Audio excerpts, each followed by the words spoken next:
хохирогчийн сэтгхүүдээр ирж явах өөрийнхөө хувь тавилангийн замналаар явах тэр замналын мэдрэмжийг бидрээс хол болчих. Энэ үед сүнс хоолдгүй. Сүнснээс итгэл гарч ийн. Жинхэнэ итгэл өөртөө итгэл зүгээр байгаагаараа юм гой фүүлтэй сэтгэл хангалуун, аз жаргалтай бүтэн байгаа мэдрэмжийг авах тэр итгэл гарч. Тэр өлсгөлэн байгаа сүнс гадаад ертөнцийн мянга өөрийгөө нүрэ бодоод мянга гой болчингоо гой хөгжүүлээд өөрийгөө зам дээр гарч ирээгүй бол та дандаа бусдын хэлж байгаа, ярьж байгаа үг үйлдэлд өөрийнхөө дутууг мэдэрч эмзэглэж явах ийм мэдрэмжүүдийг аваад. Бусдад татаарах. Энэ уг нь би энэс илүү шүү дээ. Яах вэ? Гэдэг мэдрэмж. Тэгэхээр өөрөө өөрийгөө бүтэн болгохын тулд сүнсээ олох хэрэгтэй гэсэн. Сүнсээ олохын тулд сүнсний зорилго дээр орших хэрэгтэй гэсэн.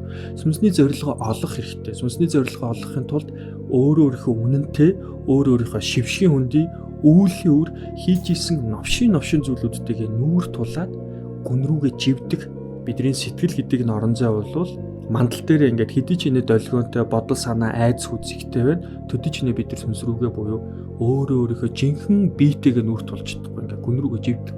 Одоо нүүр тулж чадахгүй айгаад байдаг учраас ингээд живж байгаа юм шиг мэдрэмж. Тэгэхээр дараагийн том сүнс, дараагийн том утга учир ирэхин тулд өнөөдөр байгаа амьдралыг санхүү, мөнгө, элбэг хангалуун байдал, тэжээлэг, тэтгэлэгч гэдэг юм уу нэг аюулгүй байдал, survival буюу за би энэ ороод л амд үлднэ гэдэг сэтгүүгээр харж байгаа энэ жижиг сажиг итгэл үнэмшлүүд нь унжиж дараагийн би олон нийтэд одоо хэрэгтэй энэ ороод л хэрэгтэй өөрийнхөө жинхэнэ сүнснийхээ зорилгыг дагна гэдэг тэр мэдрэмжүүд сууж байна. Баггүй. Тэг ингээд хийх гэсэн чинь хийж чадахгүй байгаа юм юуныга. Одоо сүнсэн биений мэдрэмжин дээр ерөнхийдөө бид нэг хүсэл мөрөөдөл тэмүүлэл байгаа. Гэхдээ тэрийг ингээд хийж эхлэхэд бэрхшээлүүд угаасаа энэ ороодлыг дээр байн гарч илээ. Тэгэхээр бэрхшээлтэй нүүр тулахаас дийлэн хүмүүс халгаад байгаа юм л та. Жишээлбэл одоо бэрхшээлтэй нүүр тулахад бид нар шившгийн хөндий буюу өөрийнхөө сул талуудыг харах хэрэгтэй болдог тий. Хамгийн хөгийн хамгийн чадахгүй, хамгийн ялагдчихсан цаг үетэйгээ нүүр тулах хэрэгтэй бол. Эсвэл үнэхээр ур чадварын зөрүү байгаад. Ур чадварын зөрүү байгаа тохиолдолд бид нар тэрийг яах вэ? Тодорхой хэмжээнд дадал зуршил болгоод 10 цаг, 20 цаг, 100 цагийн дасгалжуулалт хийж тэр нэг ур чадварын зөрүүг нөхөж аавн те. 3 дугаарт итгэл үнэмшлийн асуудал. Би энийг яг үнэхээр хийх ёстой хүмүүн үү? Өөрийгөө бид нар тодорхойлсон self identification буюу өөрийгөө тодорхойлсон тодорхойлт гэж байна. Уг нь дотоод хүн мэдрэмж ингээ хүсээд байгаа боловч бид нар өөрийнхөө тархин дээр өөрийгөө би энийг чаддаг хүн, чадахгүй хүн гэдэг тодорхойлтуудыг, програмчлалуудыг гадаад ертөнцөөс аваад бичсэн. Магадгүй ээж чи чадан чадахгүй, эхнэр нөхөр чи чадан чадахгүй. Одоо юу гэдэг ах эгч чи энийг хийж чаддаг гэж юу байсан гэдэг энэ асар олон програмчлал, итгэл үнэмшлүүдийг авцсан байдаг. Тэгээд өөрийнхөө хайрцагнаас гараад, дутаа процессоо гараад яг хийж эхлэх гингүүд тэр програмууд хамгийн ихэнд орсон. Ялангуяа бидний хамгийн хайртай, хамгийн сэтгэл зүрхээрээ шууд нээлттэй харилцдаг, оюун ухааны хувьд цензургүй ханддаг тэр хүмүүсийн маань гадаад ертөнцөөс өгж байгаа итгэл үнэмшил бидэрт бол хамгийн хүчтэй нөлөө бараг бидний сүнсэнд хүрнэ гэхээр те нөлөөлөл өгсөн байдаг л та. Тэгэхээр ингээд сэтгэл зүйн болон ур чадварын болон хэд хэдэн асуудлууд байгаад байдаг. Гэхдээ энэ дундаас хамгийн асуудалтай нь сэтгэл зүйн хүчин зүйл. Энийг part X гэж нэрлэдэг. Миний оюун санаа итгэл үнэмшлийн надад саадуулдаг нэг хэсгийг part X гэж байна. Тэр ингээд part ягаад X гэж хэлж байгаа вэхээр биднэрт нөгөө итгэл үнэмшлийн тойрог бид нар сүнсний асар өндөр ухамсараар л тэрийг харахгүй болохоор өөрөө бараг өөртөө чирэгдээд ялагдаад байгаагаа харж чаддгүй гэсэн үг. За одоо жишээ авъя те. Би солонгос хэл ч юм уу герман хэл. Магадгүй би геополитик, геостратеги дараагийн түвшинд өөрийнхөө судалгаануудыг гаргаж ирье. Дэлхийн хэмжээнд юмнуудыг Ираны ертөнцид тормоз явуулаад юу болоод байгааг би ойлгоё. Герман дээр би уншия. Надад нэг 3-6 сарын хамгийн багтаа хугацаа хэрэгтэй. За тэр хугацааг би сурч чадахгүй гэдэг одоо тий итгэл үнэмшил би герман хэл сурч би герман хэл чадахгүй шүү дээ. Өмнө оролдож үзчихсэн шүү дээ. Гэт юм уу ингээ фейлцэн итгэл үнэмшлүүдээс болоод би нэг юм тэнчэнээс нэг мэдрэмж авсан ба. Тэрнтэйг нь уртвал тэр итгэл үнэмшил намайг яах юм бэ тэнгисээ цаг алдсан шүү дээ. Хэрэггүй штэ гэдэг бодлуудыг өгөөл, мэдрэмжүүдийг өгөөл, ялагдсан мэдрэмжүүдийг өгөөл биднийг яг хүсэж байгаа хийх ёстой зүйлсүүдээс дандаа алсруулад байгаа. Маш ингээнээр шинэ жилийн өмнө 2 удаа Синдид явах гад, Тураах төвд явах гад бүтлгүүдсэн. 3 дахь бол хинч явахгүй. Ямар ч Монголын халахын мундаг хааны удамтай эмэгтэй бол тэнд явахгүй байхгүй. Ягаад тэгэхээр тэр бол бүтлгүүдлийн мэдрэмжинд ялагдана гэдэг ийм ойлголт тэнд яваад. Тэгэхээр Ур чадрын хувьд бид нар өөртөө итгэцэн багт бол ур чадрыг хөгжүүлж болно. Цагаа зарцуулж болно. Эхлэх хамгийн хэцүү. Эхлэх хамгийн хэцүү гэдэг нь ерөөсөн сэтгэл зүйн part X-тэй холбоотой. Бидний өөрийнхөө талаар тодорхойлсон сөрөг итгэл үнэмшлүүдтэй холбоотой юм зүйл байгаамаа л гэх гэдэг. За тэгэхээр энэ сөрөг итгэл үнэмшлийг бид нар өөрийнхөө ухамсарын гүн рүү ороод яагаад ялагдаад байгаа вэ гэдгээ илрүүлж харах нь үнэтэй. Ингээ маш хүсэж мөрөөддөг юм л та. Хүсэж мөрөөдөд байгаа боловч тэрийг хийж чадахгүй. Ингээд яг толдог л та хийж чадахгүй ингээд ундаг энэ юунаас. Тэгэхээр наа чи нөгөө шууд итгэл үнэмшилтээр мөрөөдөл буюу мэдрэмж нь байгаад байгаа боловч тэрэн дээр нөгөө part X-тэй өөрийгөө сүнсний агшилтанд оруулаад байгаа. Сүнс агшилт гэдэг бол ерөөсөн мэдрэмжийн агшилт. Шинэ зүйлийг мэдрээ, фреш мэдрэмж харъя, догтлол авъя те.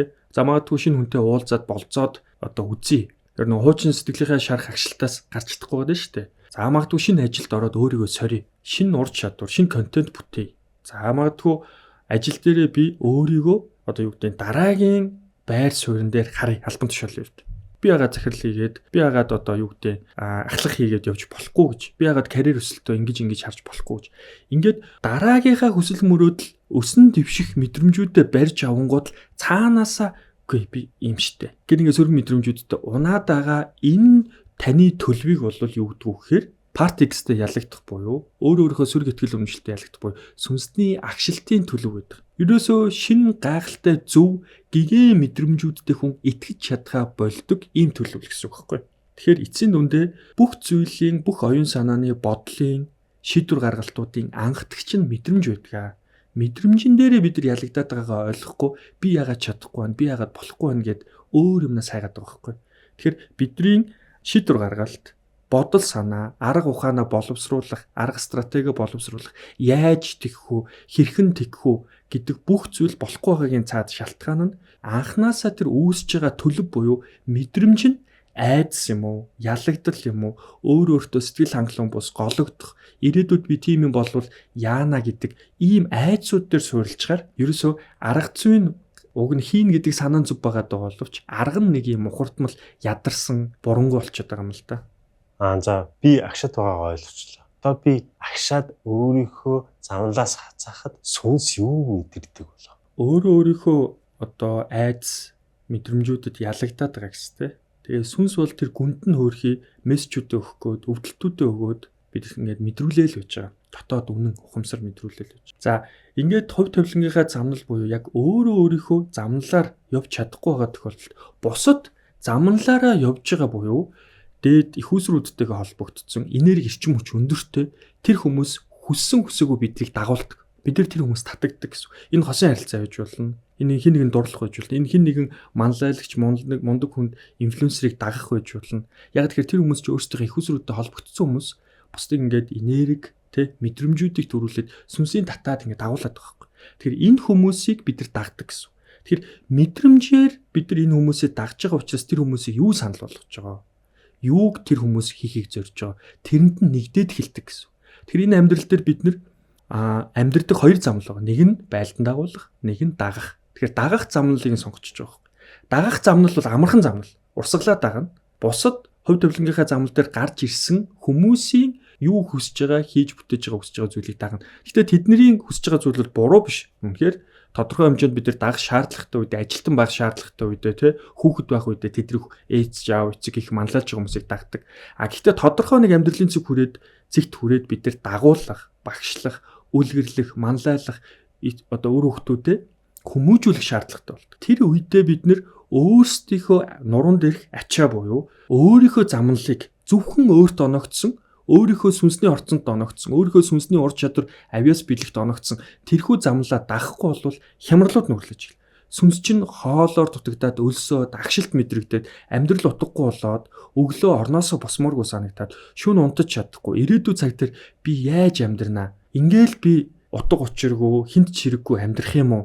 Эсвэл магадгүй хин нэгэн миний амьдралд ирээд намайг авардагч болоос үед дандаа гаднаас авралыг ирсэн ийм хохирогчийн сэтгхүүдээр ирж эхэлдэг гэсэн. За ингээд victim mindset хохирогчийн сэтгхүүдээр ирж яхад бидний хувь тавилан буюу Чингис mindset их хааныхаа замнал өөрийнхөө хувь замнал тавилангийн замналаар явах тэр замналын мэдрэмж нь бидрээс хол болчихж байгаа. Энэ үед сүнс хоолддог. Сүнснээс итгэл гарч. Жинхэнэ итгэл өөртөө итгэл зүгээр байгаагаараа юм гол фүүл те. Сэтгэл хангалуун, аз жаргалтай бүтэн байгаа мэдрэмжийг авах тэр итгэл гарч. Тэр өлсгөлэн байгаа сүнс гадаад ертөнцийн мянга өөрийгөө нүрэ бодоод мянга гой болчингоо гой хөгжүүлээд өөрийгөө зам дээр гарч ирээгүй бол та дандаа бусдын хэлж байгаа, ярьж байгаа үг үйлдэлд өөрийнхөө дутууг мэдэрч эмзэглэж явах ийм мэдрэмжүүдийг аваад. Өөрөө ялгаагүй бид одоо миний үед ч гэсэн ялгаагүй энэ замлыг туулаад ирсэн баг. Бусдад татаарах. Энэ уг нь би энэс илүү шүү дээ. Яах вэ?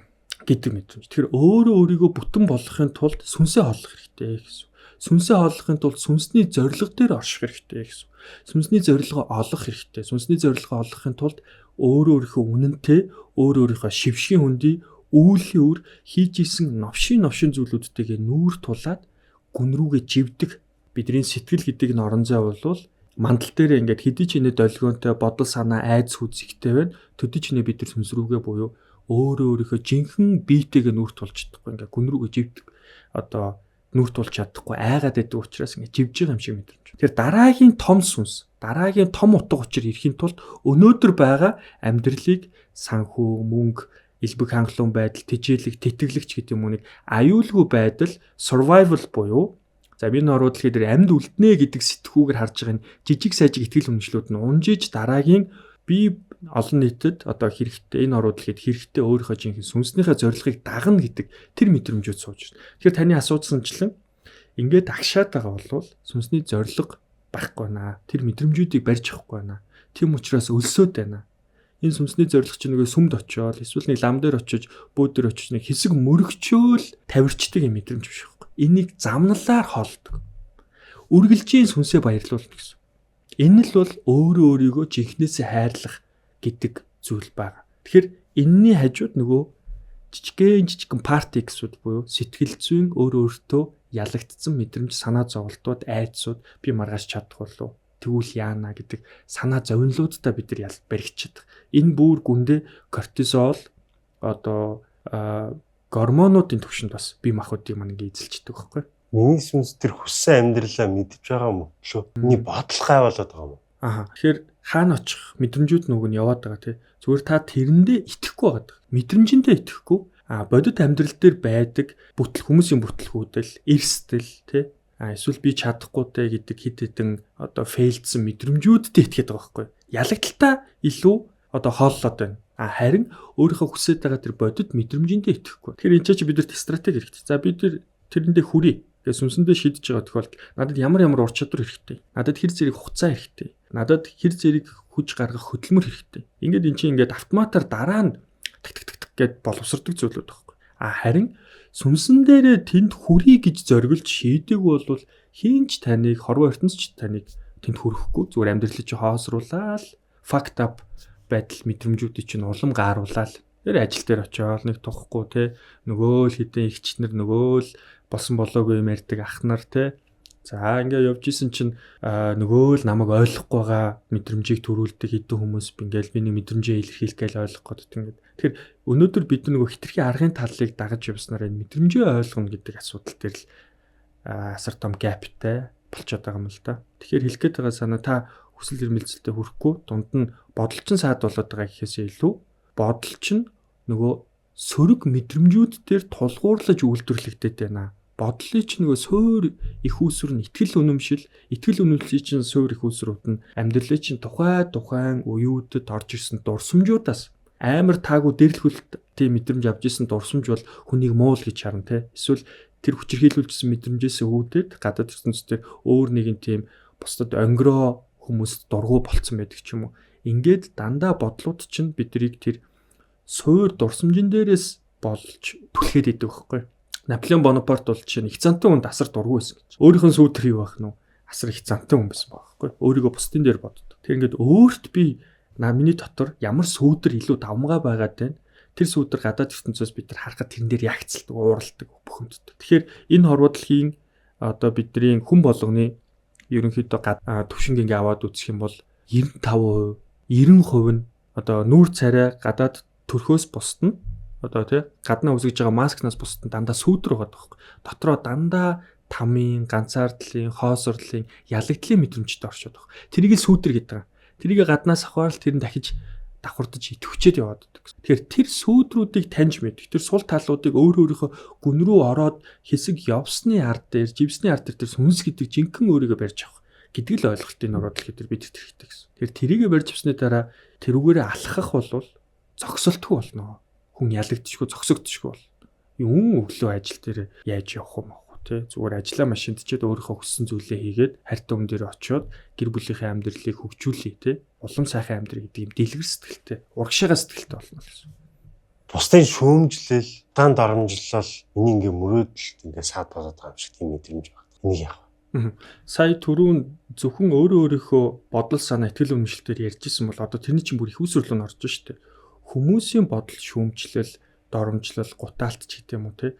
Тэр зүйлсээс болоод миний итгэл үнэмшил Partix гэдэг зүйлийг бий болсон байхгүй. Өөрийгөө хардаг.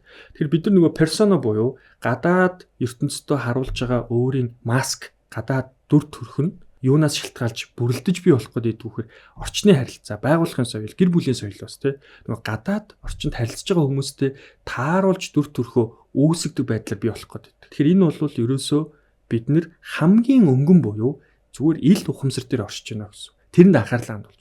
Тэрнээс ингээ гүн рүүгээ ороод ирэнгүүт юу вэ? Энэ хорвоо дэлхий дээр хүмүүс чинь өөрийгөө ерөөсөө ойлгохгүй юм байна.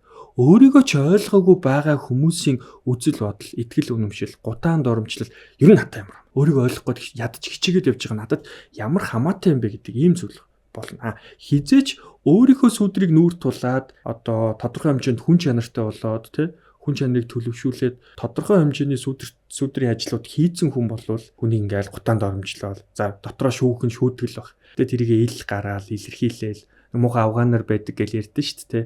Тэр нэг муухай одоо аашаараа дарлах гэдэг хариултлууд бидэрт үзүүлдэг байхгүй. Тэр усуд чинь яг харж байгаа л за миний өгшин, за миний дүү, за миний найзаа яг эн чинь юм байгаа юм биш үү гэд нэг ёгт үгээр хэлэхгүй ойлгохдохгүй байдлаар бидэрт ойлгуулахыг хичээдэг. Тэгээ ойлгохгүй бол хайчдаг ийм л байдлаар явж байгаа. Тэгэхээр нөгөө өнгөн дээрээ хашгичаад байгаа тэр хүмүүс дүр нь бол бид нар тэр хүмүүсийг арай амар их реакцлуулад байгаа. Тэгэхээр тэр хүмүүсийн дотор байгаа чөтгөрийг нь бидний дотор байгаа гэрэл хийгээтэй зөв зүйлийг болгочих гэдэг тэр сэтгэл реакцлуулад байдаг. Тэр хүмүүсийн чөтгөрт бид нар итгэх зүг юм уу гэдэг ийм асуулт гарч иж тээ.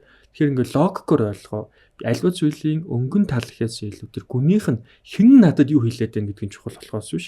Надад ийм утга ирээд байна гэд өөр дээрээ хүлээж аваад эмзэглээд байгаа чинь ялгаагүй нөгөө маскнаас өөрийнхөө маскн дээр хүлээж аваад эмзэглээд гомдоод гэтэл тэр маскнаасаа гүн рүү н оронгууд тэн чи жинхэнэ үнэн тэр өвдөлтөн дээр уг нь байж л. Тэгэхээр яах нь өөрийнхөө замнал дээр явхад танд хинэгэн саад болоод байгаа бол та өөрийнхөө замнал дээр биш байна л гэсэн. Санаа өөрийнхөө замналаар явхаар хэмжээд сүнсэндээ итгэхгүй байна гэсэн. Өөртөө итгэхгүй байна гэсэн. Тэгэхээр энэ оруу дэлхий дээр өөрийгөө бид нар одоо юу хийж чадгаа төсөөлөхгүй л байгаа л да яг үнэндээ. Ямар потенциалтай. Зүгээр л нэг юм амьдралын туршлагаар би нэг ингээд нэг дундаж сурсан, нэг дундаж ажил хийдэг гэдгээрээ өнгөрснөөр өөрийгөө дүгнээд байгаа байхгүй. Үгүй сүнс бол бидний өнгөрсөн биш. Сүнс өөрөө юу юм гэхээр сүнс бол ирээдүй, одоо өнгөрсөн гурвын нэгдэл тэнд асар том энерги хуйлраа байж. Биднийг ингээд дэмждэг орчин, солруулж зориулдаг орчны ялгаа нь юу вэ? Бидний сүнсэн бие өөрөө юунаас шалтгаалж хөгждөг юм бэ гэхээр өрх бүлийн соёл, байгууллагын соёл, улс орны соёл. Бидний гадаад ертөнцид байгаа соёл ер нь ямар хөө шиг төвшөнд байна. Бид нар ер нь 70-80% тэр соёлынхоо нөлөөллөөр хөгжиж явж байгаа сүнсэн бие. Мэдээж маш хүнд нөхцөлд байсан ч гэсэн тэрнтэйгээ нүүр тулахад бол үнэхээр те сүнс бол маш их өвдөлтөнд донд маш их хатууждаг ч гэсэн ерөнхий нөгөө суур оюун ухаан төрөмжүүд нь болвол гадаад орчны нөлөөллөөр ингэ явчихж байгаа юм л та. Одоо нэг хүчирхийл дотор байгаа хүмүүсийн 100 хүүхэд байлаа гэж бодоход нэгээс хоёр нь ч гэдэг юм уу те тэрийгэ давж гараад сайн хүн бол. Тэр ерөнхийдөө удам угсаа эцэг эхийн үүлийн үр гэдэг зүйлийн чинь ингэ шингээ авчиж байгаа. Бид нэр гадаад орчин өрх бүлийн соёлоос үүлийн үрийг авч. Ер нь гадаад орчноос, улс орноос. Улс орноос өнөөдөр бид нар ямар үүлийн үрийг авч байгаа юм гэхээр өөрөө өөрийнхөө төлөө дуурайд, өөрөө өөрийнхөө замлаар явах хэрэг болохгүй, бүтэхгүй, тэгэх ёсгүй нүгэлгээд хоригддаг, айлгадаг ийм үйл үрийг авчихсан. Эннийхээ үйл үрийн нөхцөл байдал тариу үйлдэлээр бид нар яадаг вөхөр ирээдүйд би өөртөө итгэж нэг юм хийж чадхаа биз. Маргааш нөгөө захирал нь юу гэх юм бол тоо ядаргаа тий. За тэр ингэчээрстэй ингээ ядар. Тэгэхээр бидний санаа зовоод байгаа өөрийнхөө сүнсийг агшигаад байгаа, өөрийнхөө зорилгын төлөө явхад саад болоод байгаа дийлэнх бодлын 85-аас 90% энэ хорвоо дэлхий дээр оргүй байхгүй. Зөвхөн бидний өөрсдийн ургуулсан сөрөг итгэл үнэмшлэлээр ургуулсан тийм зүйл байхгүй. Тэр нөгөө ямар давтамж дээр орших вэ? Би чадна, би болно, би болгоцсон байна, бүтэн байна гэд ирээдүйдээр нөхцөл байдал маш эрсдэлтэй байсан ч би тулаад даваад гарна гэдэг давтамж дээр орших нь өөрөө маш чухал байна. Тэр давтамж дээр оршихгүй бол яана ингээ overthinking гэж яриад байгаа шүү дээ. Санаа зовсорогоод ингээ ялагдчихад байгаа байхгүй тэр бодлуудтай. Тэгэд ямар ч үйлдэл гарахгүй. Үйлдэл гарахгүй юм чинь нөгөө орчин тойрондоо ямар нэгэн соёлын харилцаанд орохгүй. Сүнсэн би өөрөө харилцаанд ордог. Чин сэтгэлээс үйлдэж байгаа сэтгэлийнхаа гүнээс хүнд тусалчий гэдэг орон зай дотор бол хүний сүнс ингээд үйлдэл хийгээд за одоо юу гэдэг би маш гоё өөрийгөө ойлгодог хамт олонтой байлаа тий. Тэгээ би тэднэртэй туслана, тэднийхээ төлөө ажиллана. Хамт олонныхоо төлөө байгууллагын төлөө ингээ ажиллана. Чин сэтгэлээс ажил. Тэд нар намайг ойлгож хүлээн зөвшөөрөх юм бол миний сүнснээсээ гаргах гаралт, дотоод сэтгэлээсээ гаргах хичээл зүйл улам ихсээд, улам сайжраад би улам л ялаад байх болно тий. Тэр ингэж улам их гаргаж ич сүнс чинь дараа дараагийнхаа мэдрэмжүүдийг оруулна. Гэтэл намайг нэг чин сэтгэлээс юм ихээр тоохгүй, үнэлэхгүй ингээ байгаад их юм бол би ингээ хураагдаад дотроо битгэрээд тэр урсгал, сүнсний маань урсгал, мэдрэмжийн маань урсгал чөлөөтэй гарахгүй болоод эхэлж байгаа шүү дээ. Ядаж нэг хүнтэй айтайхан өглөөрөл мэдлэг гэхээр өөдөөс хар яар гэдэг юм бол би одоо энд юуны төлөө, цалингийн төлөө ажиллаад ингээл өөртөө гундах мэдрэмжүүд аваад байгаа. Тэгэхээр энэ гадаад орчны соёлоо бид нар өөрсдөө сонгох бүрийн хэрэгтэй. Цалин болон бол доройгийн асуудлаа мэдээж амьдралтаа хүргэлгүй байх. Гэтэ байгууллагын айгуу зөв, удирдлага лидерүүдээ айгуу зөв, хамт олон айгуу гоё болж өгвөл айтайхан сүнсний мэдрэмжтэй хүмүүстэй дагаа явуул айгуу зөв шүү дээ тий. Эцсийн дүндээ сүнсний мэдрэмжтэй хүн гэдэг чинь хүн чанартай, хүнийг ядарсан, ялагдсан, алдаа дутагдaltaй байх үед нь өөрийнхөө сүудрийг таньж мэдээд бусдын ч гэсэн сүудрийг хүлээн зөвшөөрч чадхаар тийм төлөвшөлттэй хүмүүс байхгүй тий.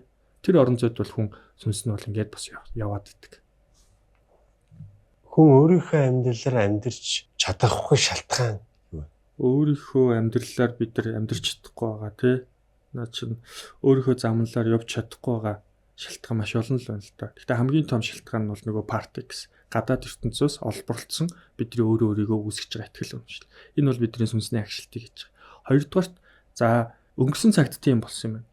Ирээдүйд цагт итгэж чадахгүй байна шүү дээ. Амьдрал сайхан гэдэг нүд байхгүй байна. Амьдралыг ариун тунгалаг тий энд одоо маш мэдээ сайн муу холилдоод байж л. Гэтэ бид нар яагаад байгаагаар нь хараад тэр маргааштай амьдрах итгэл мэдрэмж байхгүй байна. Яагаад хоосрол байгаад байгаа юм гэхээр сөргүүдд нь учрыг олоогүй учраас тэр сөрөг зүйлсд нь ялагдчихад байна. Эрэг зүйлс байгаа шүү дээ. Тэгээ эргийг нь сонгож хармаар гэдэг ингээд хэд positive vibe үүсгэх гээд байгаа юм биш. Эрэг зүйлс байна. Тэрийг нь өөртөө аваад талрах тий.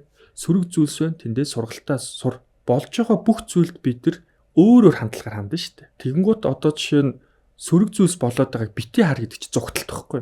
Зүгтсэн уу яах юм? Гадаад орчны таагүй мэдрэмжээс зүгтэж байгаа бол та яг үнэндээ ямар дотоод орчинд ч ямар процесс болж байгаа нөхөр өөрийнхөө сүудрээс зүгтэж байна. Өөрийнхөө сул талдаа нүр тулж чадахгүй байна. Өөрийнхөө сул талдаа өнөөдөр нүр тулж чадахгүй зүгтсэн юм чи тэр чинь маргааш танд 2, 3, 4, 5 дахин илүү өвдөлтөөр орж ирнэ гэдэг юм концепцтэй байдаг. Тэгэхээр ирээдүйд цагаас бид нар маргааш яанаа тэхгүй бол би ер нь сайхан амьдарч чадах болов хизээ нэгэн цаг сайхан зүйл миний амьдралд болох болов гэдэг ийм байдалтай биш өөртөө итгээд яг одооноос за өнөөдөр би яг одооноос хүсэж байгаа мэдрэхийг хүсэж байгаа тэр мэдрэмжүүдээр явъя. Өдийг хүртэл би нэг замналаар явсан. Дандаа өөрийнхөө сөрөг талуудаа ялагдаж тэднэртээр илүү фокуслцсан тий анхаарлаа төвлөрүүлсэн. Тэгээд тэр өнгөрсөн амьдралын замнал маань намайг өнөөдөр хүргэсэн байхгүй. Өнөөдөр нэг тийм чад жаргалтай бүрэн бүтэн биш. Тэгвэл одоо өөрийнхөө дотоод дуудлагаа дагаад Тэнгэрийн гүнээс дуудаад байгаа тэр зүрх сэтгэлийнхээ мэдрэмжийг дагаад хэсэг явъя. Тэгээд хаана хүрэхээ харалтаа тий. Багуугаар ингээ ахиал гэдэг. Багуугаар өөртөө итгэл ороол гэдэг. Багуугаар өөрийнхөө гайхалтай авьяас ур чадруудаа илрүүлээл яваад идэх байхгүй.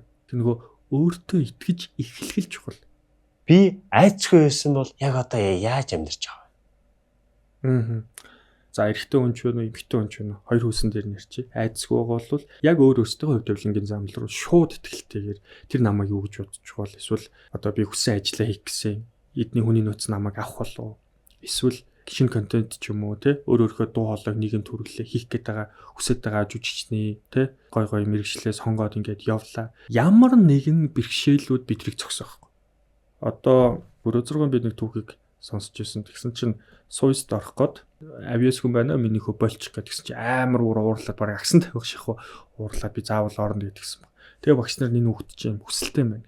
Тэгэхээр гадаад тэр том хүн байна уу, жижиг хүн байна уу тэр айцгүй байгаа байхгүй тий. Өөрийнхөө хүсэж байгаа зүйлээр сэтгэлтэй явж. Тэр өөрийнхөө юу хүсэж байгаа би тэрийг хүртэх хэрэгтэй гэдэг тэр нэг хувь тавилангаа хүлээгээд авцсан байгаа дээ шүү дээ тий. Тэгэхээр энэ заяан дээр мордц улсууд ч энэ хорвоо дэлхий дээр яг нөгөө сүнснийхээ зорилго замналыг бусдад дандаа сайн сайхан байдлаар хүртээгээд хүн байлгаад ингэ яваад байгаа тий. Хүн чанар гэдэг зүйлийг мэдрүүл. Зүгээр сайн хүн байх ёстой гэдэг бодолтой явж байгаа улсууд бол дандаа шавар дээр гівтцсэн байж байгаа. Мэдээж сайн хүн байх нь зөв. Гэхдээ ёстой мó? Тэр чи тэгээд ёслоод сайн хүн болчдөг юм уу? Тэ? Тэгэхээр сүнснийхээ яг өөрийнхөө хувь тавилангийн замнал дээр явж байгаа хүн бол тэрийг сайн хүн болж байж оршиж чаднаа. Давтамжаар тэрийг гэрлэр ингэж суул. Тэгэхээр сайн хүн буюу тэр хүн чанар гэдэг чинь сүнс өөрийнхөө дотоод тэр сүүдэр сул тал хоёрыг сүлээд жинхэнэ бодит амьдралын бүтээх, креатив, бүтээлч хүч болгож чадсан л хүн байгаа даа байхгүй. Тэгэхээр энд бол угаасаа л бидний айдсан шорон, бодлын шорон, дурсамжуудын шорон л саадуулдаг. За ялангуяа шившин хүнд тий. Одоо өөрөөсөө ч гэсэн нууцсан байгаа. Тэгээд за би сарын 10 сая 20 сая төгрөгийн одоо орлоготой болъё. Дотроо шийдэл та. 2 жилийн дараа, жилийн дараа. Хайгаад идэх. Би чадахгүй байх. Салах байх. Тэгэхгүй яагаад ч юм гээд өөрийгөө сайн байлгахаас хайгаад идэх. Тэрийн юу гэсэн үг гэхээр бид нар амьдралыг дэндүү хар бараан болтлоо тасцсан байгаа тоххой. Хар амьдралынхаа хар бараан зүйлс тасцсан байгаа. Сайн байх, илүү ашиг орлоготой байх, илүү одоо аз жаргалтай байх, илүү сайхан бүтээлтэй байх гэдэг тэр мэдрэмжүүдээс өөрсдөө нүур буруулдаг. Энэ нүур буруулуулаад байгаа мэдрэмж чинь нөгөө парт гэсэн. Таны өөртөө саадуулдаг, өөрийгөө голдог, ирээдүгээс айдаг, өөрийнхөө сүнс дотоод мэдрэмж, гүнийхээ мэдрэмжүүдэд итгэж чаддгүй, хувь заяанда найдаж чаддгүй, хувь заяанда итгэж чаддгүй тэр мэдрэмж. За ийм хүмүүс бас яадгүй гэхээр өстой миний заяа гэл заяар байгаа. Өөрийгөө сайн болж төр чадсангүй ч гэх юм. Эсвэл энэ өстой азтай гэж ингэж ярьдаг. Аз гэж байхгүй, заяа гэж байдаг байхгүй, сүнс гэж байна. Тийм л зүйл байна. За би сая партикс ойлгочлоо. Хувь тавилангийн зам дээр гарч ирэхгүй байгаа саад болоод байгаа бэрхшээлтэй зүйлүүд чинь одоо би яах вэ? Одоо тэгэхээр энэ зүйлүүдтэйгээ нүүр тулаад ингээд явна гэж ярьдаг л да. Тэгэхээр энтэйгээ нүүр тулна гэдэг нь энэнийг одоо юу гэдэг айдсаа үгүйсгэх ч юм уу. Айдсаа ойлгохын нэр болохоос айдсаа үгүйсгэж тэрнтэйгээ тэмцэлтгийн нэр биш. Одоо хүмүүс бол яадаг вэ гэхээр би ингээд айгаад ингээд айдсаасаа зүгтөх тусам айдс нь улам чивчирч татаад байдаг байхгүй. Улам их сэтгэлийн амар амгалангүй төлөвт оршин. Айдсаасаа зүгтна. Тэр айдс уус илэрнэ. Тэрнтэй ойлгоно. Тэгэхээр яах вэ гэхээр бид нар төлөв аваад төлөв гэдэг нь одоо state management юм да. Өөрөө өөрийнхөө мэдрэмжүүдийг ойлгодог төлөв, сүнсэн төлөв, ухамсарын төлөв авахд суралцсан. Хоёрдугаарт тэр гадаад ертөнцөөс бид нар сайн сүнсийг бидний хүлээн зөвшөөрөх хэмжээний хүмүүсийг ингэж олж авд юм бол тэр хүлээн зөвшөөрдөг community, Чингис mindset-ийн community ч үт юм уу илсэн. Бүр би зөвхөн сураад явах хүн бишээ. Би бүр дагуулъя, байлдан дагуулъя. Би тодорхой хэмжээнд өөрийнхөө нөлөөллийг тогтоо. Би ерөөсөө одоо байгаа дээр эрс шинжилэлт хийх юм бол онлайн танхимын сургалтууд гэдэг ч юм уу Ерөнхийдөө ингэж ерөөсөө шийдвэртэй алхмууд л. Тэр эцсийн дүндээ юу үнэн бэ гэхээр бидний гарч байгаа бидний үйл хэрэгэл үнэн баггүй. Үйл хэрэг дээр карма үлийн үр бичигдчихэд. Тэгэхээр сайн сайхан үеийн үр гарна гэдэг чинь бид нар тэр дор нь үлийн үрийнхээ гэрлийнхээ хуулиар дотроо тэлдэг хийгээд сүнсэн дээр тэлдэг хийгээд. Тэр яг одооноос сайн хүн байхын тулд биш. Өөрийгөө хайрлахын тулд өөрийнхөө төлөө сайн үлийн үрийг бүтээлч дотоод өвдөлтүүдэд бүтээл болгож илэрхийлэх сайн том үйл хэрэгт нэгдэх гэдэг ч юм уу. Ийм замналуудыг одоо өөрийнхөө замаа сонгоно гэсэн. Замнал бол сүнсний зорилгыг чинь тийчээдгээ. Тэр замналаа ойлгохын тулд тасгалжуулалт community-тэй ингээд ерөөсөө манай үйл ажиллагаануудтай нэгдээд ингээд холбогдоод явах боломжтой. Мэдээж өөрийнхөө замаар явах боломжтой. Гэхдээ илүү хурдан цаг хугацаа, хөрөнгө мөнгө, аюулгүй байдлаа бодож байгаа бол эрсдэл одоо энэ сүнсний асуудал руу орох, хүний асуудлууд руу орох чинь бөөн эрсдэл айдас шүү дээ. Тэгээ энтэйгээ одоо нүрт тулахын тулд сайн тасгалжуулалтууд яа. Тэгээ манай дээр бол чөлөөтийн доор форумсууд бүхлөд ороод ирж болно. Тэгээ та бүхнийг үрж байна. Хамтран ажиллахдаа таатай байх бол. За.